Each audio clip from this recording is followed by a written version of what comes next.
We're living in trying times. Not only are we dealing with the new realities of living through a pandemic, but incidents of anti-Semitism and deep-seated systemic racism continue to rear their ugly heads. And we see it nonstop, in the news, on campus, social media. It seems to be everywhere.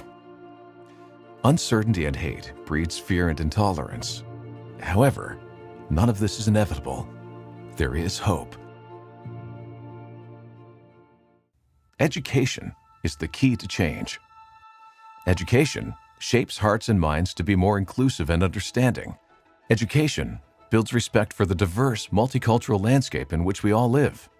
Education is the foundation of Friends of Simon Wiesenthal Center for Holocaust Studies. Our programs use lessons drawn from history to foster empathy and to teach Canadians, young and not so young, about the responsibilities of citizenship in a democratic society. Lessons that are all too necessary in the world we live in today.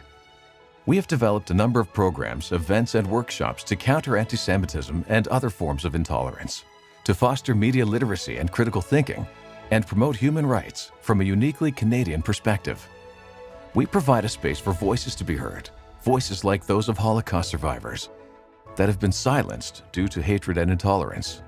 We teach thousands of students in our education center and in schools across Ontario each year.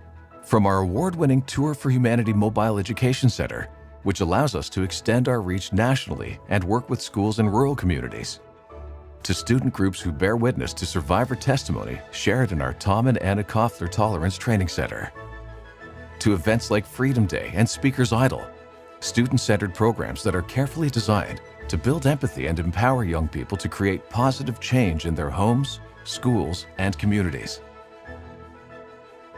We are guided by the words of our namesake, Simon Wiesenthal. Freedom is not a gift from heaven.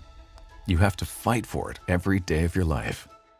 Simon Wiesenthal was an architect, an artist, an author, a Holocaust survivor, and a Nazi hunter. After surviving the horrors of the Holocaust and losing 89 members of his family, he began a lifelong pursuit of justice.